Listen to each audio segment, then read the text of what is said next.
welcome back with me again in this channel. On today's tutorial, I'm going to show you how you can use Google Sheets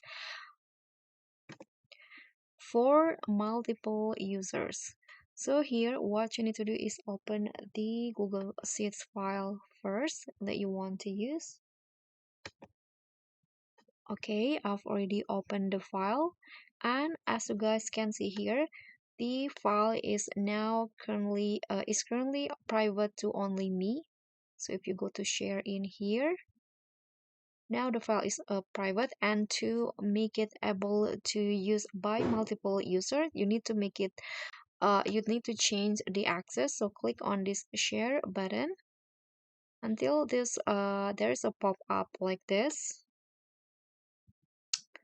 Okay, so next what you need to do is here I'm going to change the access from restricted into anyone with the link, and here change the role for to editor, and after that just invite the other user that you want. For example, here I'm going to invite this person, and after that you can choose to notify them or not, then just click on share.